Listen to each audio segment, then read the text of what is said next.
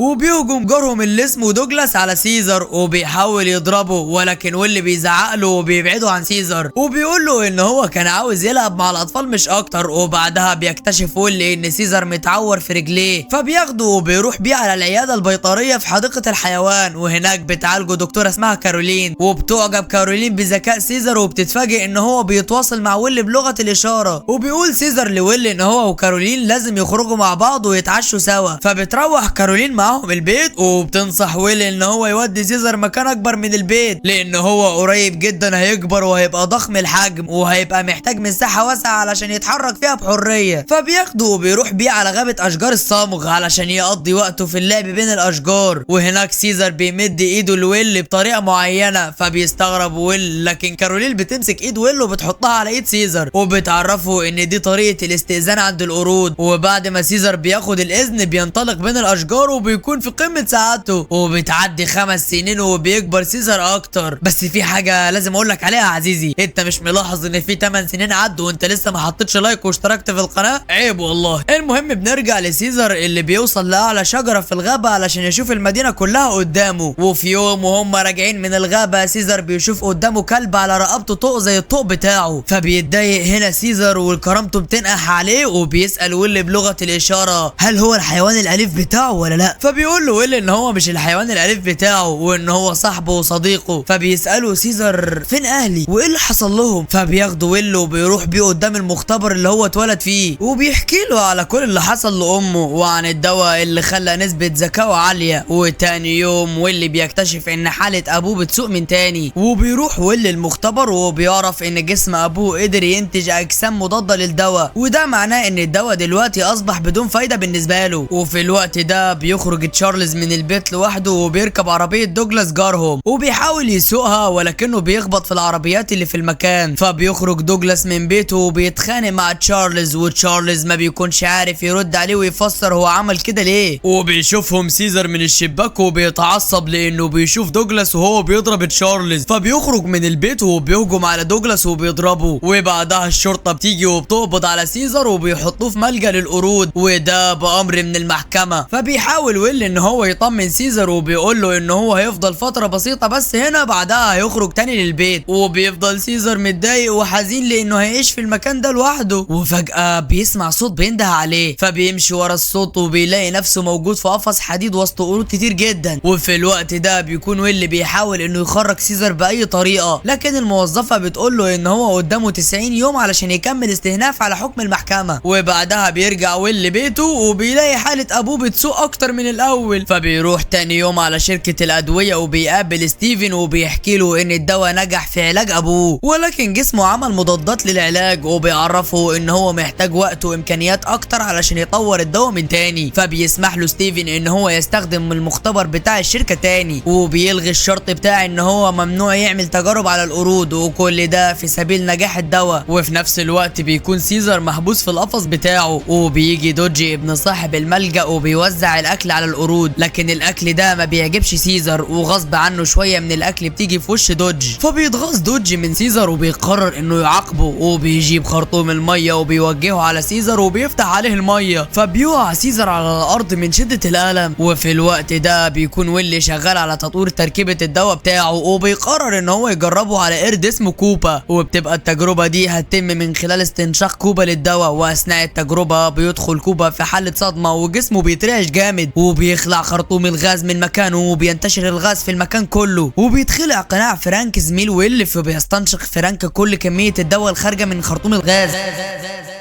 وبيفضل يشم كمية غاز كبيرة قبل ما يلبس قناعه من تاني بس ما بيهتمش للي حصل. وبعدها بيكملوا التجربة على كوبا وفي نفس الوقت ده بيكون سيزر في الزنزانة بتاعته وبيتم السماح للقرود بالخروج للساحة الكبيرة اللي في المكان. وبمجرد ما بيخرج سيزر للساحة بيهجم عليه زعيم القرود في الملجأ وبيكون اسمه روكيت وبيضرب سيزر وبيقطع له هدومه. فبيحاول سيزر ان هو يقاوم روكيت لكن دوج بيضربهم هما الاتنين بمخدر وبيفقدوا الوعي. وبيفوق سيزر وبيلاقي نفسه في القفص بتاعه وبيشوف قدامه قرد بيتكلم بلغة الإشارة والقرد ده بيكون اسمه موريس. وبيعرف سيزر ان موريس كان في السيرك واتعلم لغة الإشارة من هناك. واثناء ما هما بيتكلموا سيزر بيشوف صاحب الملجأ وهو بيخدر قرد من القرود وبيخرجه بره المكان. وتاني يوم بيخرج سيزر للساحة وبيفكر ازاي يهرب من الملجأ. فبيلاحظ سيزر ان في غوريلا اسمها باك في قفص وهي الوحيدة في المكان كله اللي مش بتخرج من القفص بتاعها زيهم. وبالليل بيكون دوجي جايب اصحابه علشان يتفرجوا على القرود فبياخد سيزر باله ان في واحد منهم معاه سكينة وبيقرب من سيزر وبيتريق عليه فبيهجم عليه سيزر وبيمسكه جامد وبيسرق منه السكينة وكل ده من غير ما صاحب السكينة يحس. وبيجي الليل وبيفتح سيزر باب القفص بتاعه وبيروح لباك وبيفتح لها القفص بتاعها وبيطلب منها تخرج. وبمجرد ما بتخرج باك من القفص بتفضل تجري وتلعب في المكان كله وبتكون في قمة سعادتها. بعدها بتشكر سيزر على مساعدته ليها فبيروح سيزر على قفص روكيت وبيفتحه فبيخرج روكيت من القفص بتاعه وبيروح الساحة وهناك سيزر بيهجم عليه وبيضربه وبيسيطر عليه وبيكون انتقم منه على اللي عمله فيه من شوية وبيجبره ان هو يعترف بيه كزعيم جديد للمكان كله. وفي نفس الوقت ده واللي بيجرب التجربة الجديدة للدواء بتاعته على ابوه لكن ابوه بيرفض ياخد الدواء وبينام وبيفضل ويلي نايم جنب ابوه لحد تاني يوم. وللاسف بيصحى ويلي من النوم وبيكتشف ان ابوه مات. وبعد كام يوم ويلي بيروح المختبر وبيكتشف ان في 2 اطباء الاطباء بيعملوا تجارب على القرد كوبا، فبيوقفهم وبيقول لهم ان في ترتيبات لازم تتعمل قبل ما يجربوا الدواء ده على القرد. ده غير ان فرانك هو المسؤول عن التجربه دي وممنوع اي حد غيره يشتغل فيها. وبيعرف ويل منهم ان فرانك تعبان بقاله يومين وان ستيفن هو اللي امرهم باستكمال التجربه. وفي نفس الوقت ده بيكون فرانك عند بيت ويل علشان يقول له ان هو اتصاب باعراض غريبه من بعد ما شم الغاز في المختبر، ولكن فرانك ما بيلاقيش ويل في البيت وبيلاقي جاره دوجلاس وبيساله على اذا كان ويل موجود هنا ولا لا. واثناء ما هما بيتكلموا فرانك بيعطس في وش دوجلاس وبينقله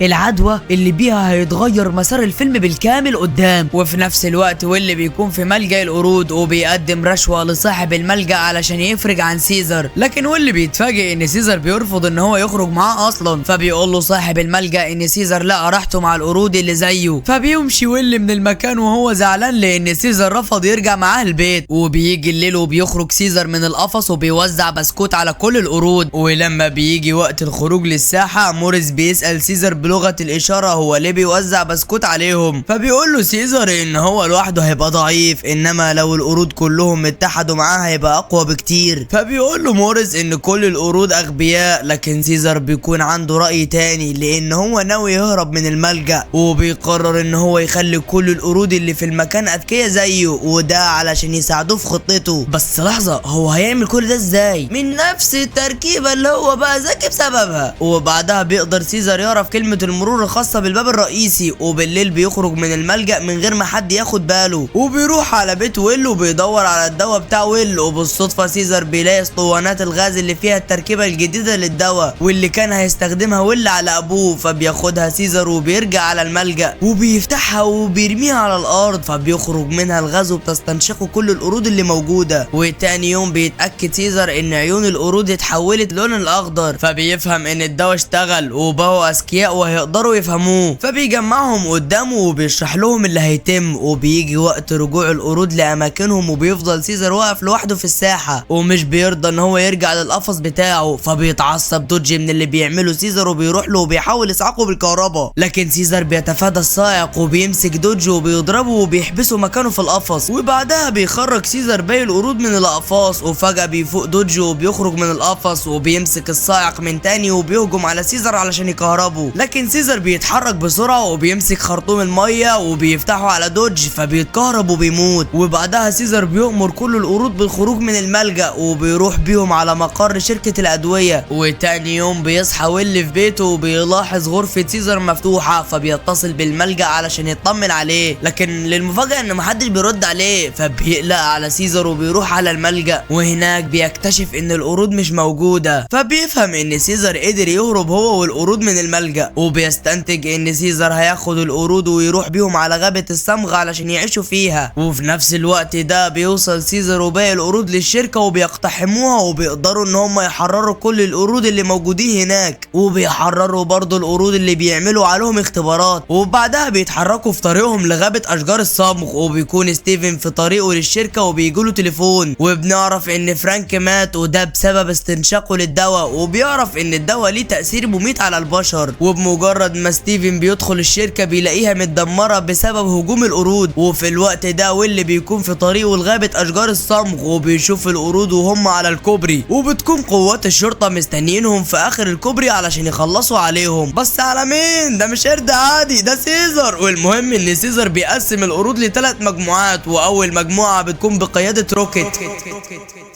والمجموعة دي بتتسلق أسلاك الكوبري، والمجموعة التانية بقيادة موريس ودي بتتحرك من تحت الكوبري، والمجموعة التالتة بقى بقيادة سيزر نفسه ودي بتكون فوق الكوبري وبتشتبك مع قوات الشرطة اللي راكبين خيول، وبتهجم باك على ضابط شرطة وبتوقعه من فوق الحصان، وبتكون على وشك ان هي تقتله، لكن سيزر بيزعق لها وبيمنعها من قتله. وبيكمل سيزر وباقي القرود في طريقهم، وبيكون ستيفن موجود في الطيارة الهليكوبتر وبيشاور للضابط على سيزر وبيقول له ان هو ده قائد القرود وبيطلب منه يقتله. وده الفرق ما بين الحيوان والانسان يا عزيزي، ان الحيوان الحيوان بيعمل كل حاجة علشان يعيشوا بس، ومش مهتم ان هو يأذي اللي حواليه، انما الانسان مش بيهتم الا ان هو يأذي اللي حواليه حتى لو ده مش هيكون في سبيل راحته، وده هيكون السبب في الحرب اللي هتحصل قدام. المهم ان في نفس اللحظة دي بتختفي القرود ومحدش بيكون شايفها، وفجأة بتوصل القرود عند قوات الشرطة في اخر الكوبري، وبتهجم من 3 مجموعات على رجالة الشرطة، وبيشتبكوا معاهم في وقت واحد، وبيدخلوا معاهم في معركة قوية جدا، وبيجبروا رجالة الشرطة على الانسحاب من المكان. وبتظهر الطيارة الهليكوبتر وبيفتح الضابط النار على القرود، فبتقرر هنا باكي ان هي تضحي بنفسها وبحياتها، وبتهجم على الطيارة وبتدمرها، وبيكمل باقي القرود في طريقهم لحد ما بيوصلوا لغابة اشجار الصمغ. وفي نفس الوقت ده بيوصل ويلي للغابة وبينادي على سيزر، فبيجيله سيزر وبيطلب منه ويلي ان هو يرجع معاه البيت، فبيقرب سيزر منه وبيهمس في ودنه وبيقول له ان سيزر الطيب مات. فويلي مش بيهتم للي هو قاله، وبينبهر ويلي لان سيزر بيتكلم زي البشر، ولكنه بيفرح ان هو مبسوط مع الناس اللي هو موجود معاها دلوقتي، وبيودعه وبيسيبه. وبيظهر بعدها ان دوجلاس اللي اخد العدوى من فرانكي بيشتغل طيار، وده معناه ان هو ممكن ينقل العدوى في كل انحاء العالم.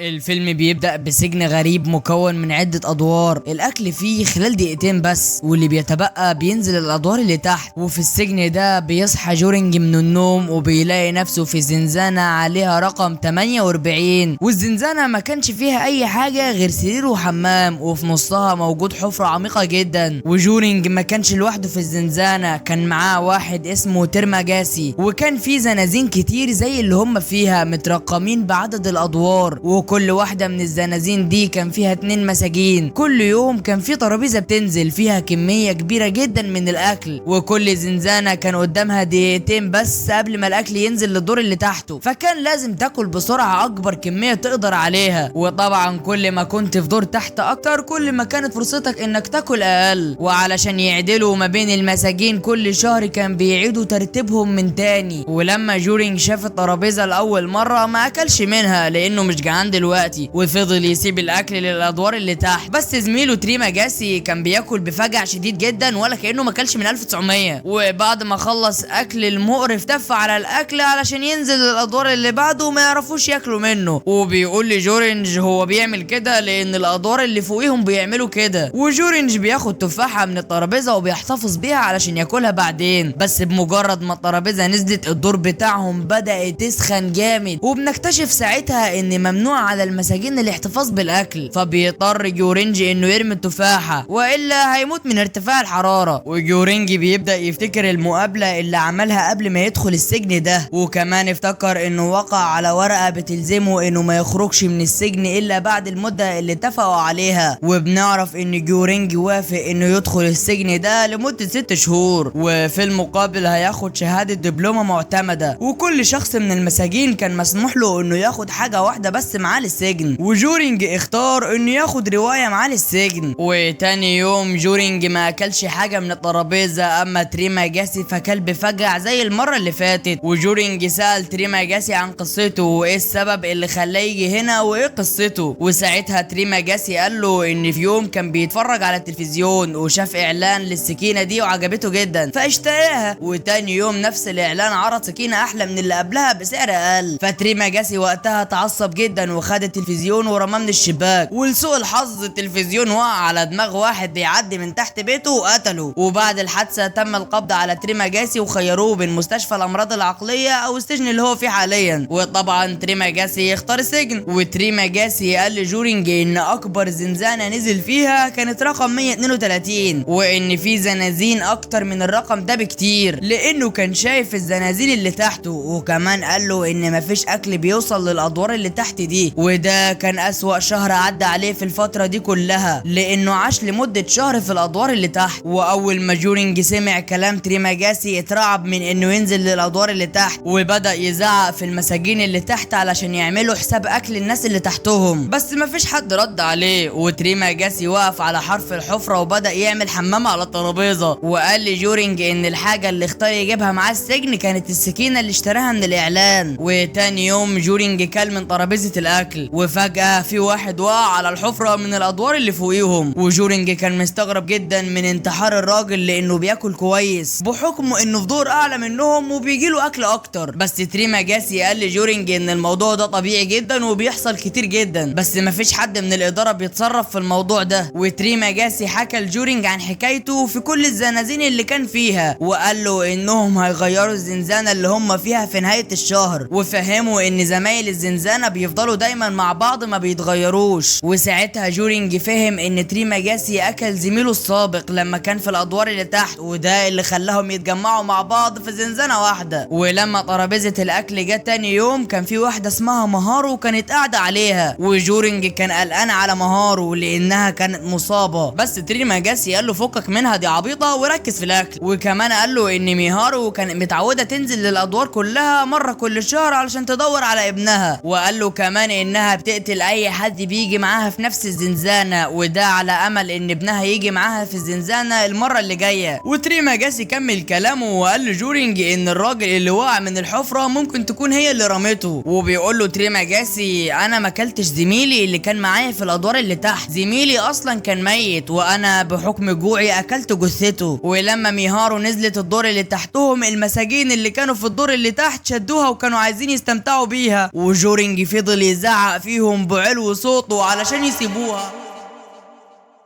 بس الحقيقة ان ميهارو ما كانتش محتاجة مساعدته لانها بكل وحشية قتلت المساجين الاتنين اللي تحت ورجعت تاني للترابيزة. ولما الشهر انتهى المساجين ناموا عن طريق غاز منوم والزنازين بتاعتهم اتبدلت. ولما جورينج صحى من النوم لقى نفسه مربوط في السرير بتاعه واكتشف انه بقى في الدور 161. وتريماجاسي قرب من جورينج وقال له ان هو ربطه في السرير لانه اصغر منه في سن واقوى منه فكان لازم يأمن نفسه. فجورينج كان سامع صرخات الناس اللي في الادوار اللي فوقيهم، وده دليل على ان المساجين ما كانوش راضيين عن ادوارهم الجديده واكيد دوره هيبقى اسوأ. ولما الترابيزه نزلت لدور جورينج وتريماجاسي ما كانش باقي فيها اي حاجه. وبعد 8 ايام تريماجاسي قال لجورينج ان الوقت جه علشان ياكله، وفعلا قرب من جورينج وهو في ايده السكينه وبدا يقطع حته من رجل جورينج، وما كانش مهتم بصرخات جورينج ولا توسلاته. بس قبل ما تريماجاسي ياكل رجل جورينج ترابيزه نزلت الدور بتاعهم وكان عليها ميهارو، وميهارو افتكرت ازاي جورينج كان قلقان عليها فهجمت على تريماجاسي وضربته بالسكينه وراحت بعدها لجورينج وانقذته، وكمان ادته السكينه بتاعه تريماجاسي. وجورينج خد السكينه من هنا وهجم على تريماجاسي بوحشيه وقتله، وبعدها اغمى عليه من بشاعه المنظر. ولما جورينج صحى من النوم لقى نفسه على سريره وبتكون ميهارو هي اللي حطته على سريره، وكمان ربطت رجله المجروحة بحتة ملاية وحاليا واقفة بتاكل جثة تريماجاسي. وقربت على جورينج وادته حتة من لحم تريماجاسي، وجورينج اضطر ياكل من جثة تريماجاسي لانه ما قدموش اي خيار تاني. وبعدها ميهارو جابت له شوية مية ونزلت على الترابيزة بدون ما تنطق بولا كلمة. والايام بتعدي على جورينج وبتبدأ جثة تريماجاسي تعفن، وساعتها جورينج بياكل الدود اللي فيها. وبتيجي لجورينج نوباتها الوسع بيشوف فيها تريماجاسي بيلوموا على اكل جثته. والشهر بينتهي والغاز المنوم بينتشر من تاني، وجورينج بيحلم انه مع بنت في الحلم. وللمفاجأة لما بيصحى بيلاقي قدامه كلب بيلحس في وشه. واتصدم جورينج لما اكتشف ان زميلته الجديدة في الزنزانة هي ايموجيري، ودي بتكون الست اللي قابلته لما كان عايز يطوع ويدخل السجن. وايموجيري اختارت ان الحاجة اللي تاخدها معاها في السجن كانت الكلب بتاعها. والزنزانة الجديدة اللي هم فيها رقمها 33. وجورينج افتكر المقابلة اللي عملها مع ايموجيري وازاي كانت مستغربة من اجابته على اسئلتها لانه كان ثابت جدا ومش عارف هو داخل على ايه. وايموجيري قالت لجورينج انها تطوعت زي ما هو عمل وانها ما كانتش تعرف ان في ناس بيموتوا في السجن ده، وقالت له كمان ان السجن بيتكون من 200 دور تقريبا. وجورينج بدأ يتكلم مع ايموجيري وقال لها ان الاكل ما بيكفيش كل الناس اللي في السجن. وساعتها ايموجيري قالت له له ان الاكل هيكفي لو كل واحد خد اللي يكفيه وعمل حساب زميله. فجورينج حكى لها عن الطفل اللي ميهارو بتدور عليه وبتقول ان هو ابنها، بس ايموجيري ما صدقتهوش وقالت له ان سياسة الشركة ما بتقبلش الاطفال اللي تحت سن 16 سنة. ولما ترابيزة الاكل نزلت الدور بتاعهم ايموجيري كلت اللي يكفيها وبس، وادت شوية اكل للكلب بتاعها وعملت طبقين اكل مناسبين للدور اللي تحتها. ولما الترابيزة نزلت الدور اللي تحت ايموجيري اتكلمت مع المساجين اللي فيه وقالت لهم ياكلوا اللي في الاطباق وبس ويعملوا طبقين تانيين للناس اللي تحتهم زي ما هي عملت. بس الحقيقة ان المساجين مش بيهتموا ليها. وساعتها جورينج قال لها ان الادارة مش عايزة الناس تتعاون مع بعضها، بس ايموجيري قالت له انك بتحكم على الناس من غير ما تشوف حكمها، لانها اشتغلت مع الادارة دي فترة طويلة واتعاملت معاهم وتعاملهم كان كويس جدا. وساعتها جورينج بيقول لها انها بتقول كده لان الادارة اديتها امتياز، وبالامتياز ده بيكون لها افضلية انها تكون في الادوار العالية. وكل يوم ايموجيري كانت بتعمل نفس اللي بتعمله وبتاكل اللي يكفيها هي والكلب بتاعها وتعمل طبقين اكل وتفضل تتحايل على المساجين اللي تحت انهم يعملوا زيها، بس محدش كان بيسمع كلامها. وجورينج زهق من زعيق ايموجيري كل يوم فقام من مكانه وهدد المساجين اللي تحته انهم لو ما عملوش زي ما ايموجيري بتقول لهم هيعمل حمام على الاكل كله. وفعلا التهديد بتاعه نجح والمساجين كلوا اللي يكفيهم وعملوا طبقين للناس اللي تحتهم. وفي يوم من الايام ترابيزة الاكل اللي نزلت ميهارو وقعت من عليها وبيكون مغمى عليها وفاقدة للوعي، وايموجيري وجورينج شالوها من على الترابيزة بسرعة بس غفلوا عن الكلب اللي فضل ياكل من على الترابيزة. وبمجرد ما الترابيزة نزلت الدور اللي تحت الزنزانة بدأت تبقى ابرد، وساعتها جورينج اكتشف ان الكلب سرق اكل من على الترابيزة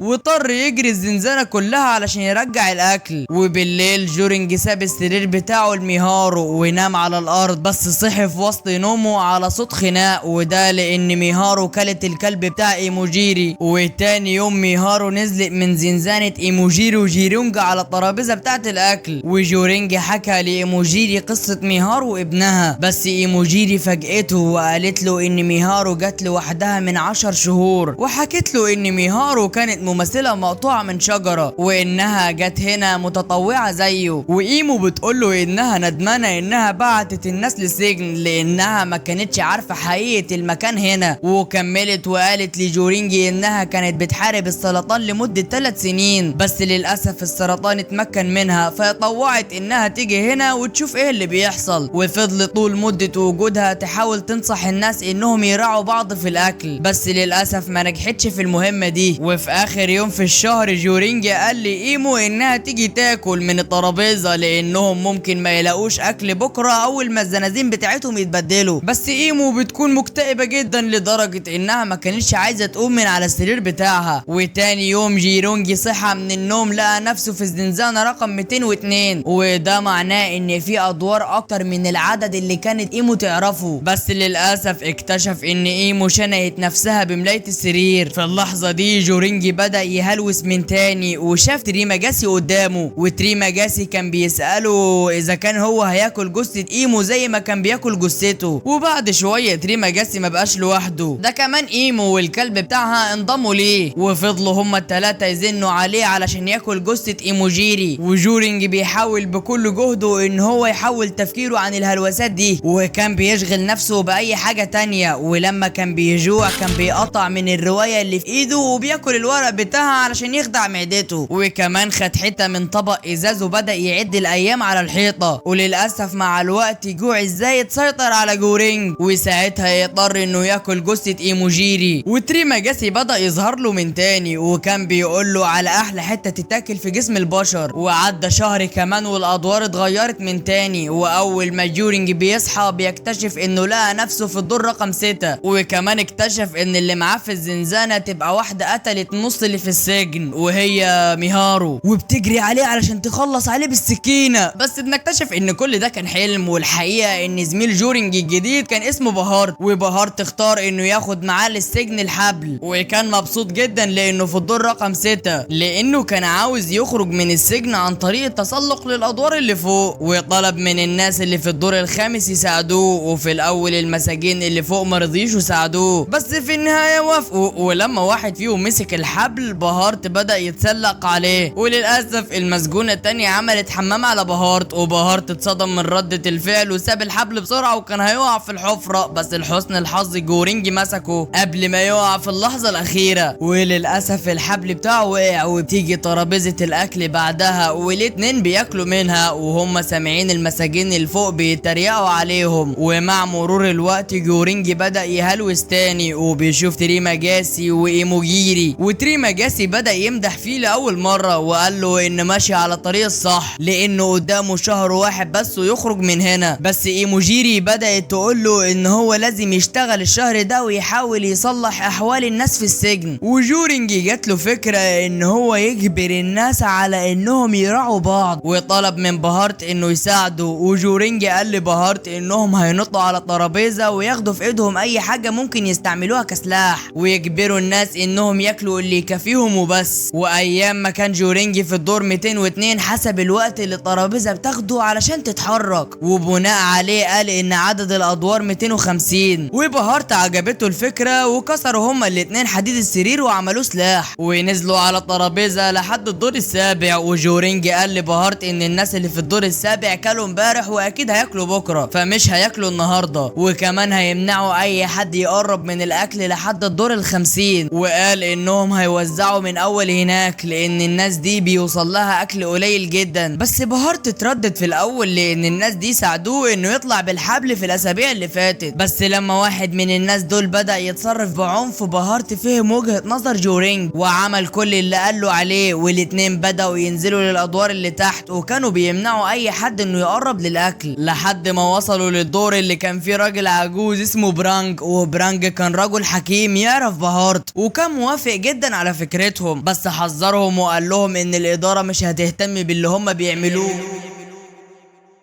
وكمان مش هيهتموا لو هم نجحوا في تقييم سلوك المساجين ولا لا، بس ممكن اللي شغالين في السجن يفهموا الكلام ده ويهتموا بيه. وبرانج قال لبهارت وجورينج انهم محتاجين لرمز يعرفوا بيه اللي شغالين في السجن انهم نجحوا في تقييم سلوك المساجين. وساعتها بهارت وجورينج اختاروا انهم يشيلوا طبق غالي وفخم جدا وده هيبقى الرمز اللي هيوصلوا بيه للي شغالين في السجن، لان الطبق ده اول طبق المساجين بياكلوه ولو وصل لهم سليم هيعرفوا ان في حد بيحاول يصلح من طمع المساجين. وبهارت وجورينج كملوا المهمة بتاعتهم وفضلوا ينزلوا بالترابيزة ويمنعوا اي حد يقرب منها، واهم حاجة بالنسبة لهم كانت المحافظة على الطبق الغالي. واول ما الاتنين وصلوا للدور 50 بدأوا يوزعوا اطباق محددة على المساجين والمساجين كانوا مبسوطين جدا. وفي الدور 97 لقوا راجل عجوز مريض وطفل معاق، فجورينج راح على الرجل العجوز وبدأ ياكله، بس الطفل المعاق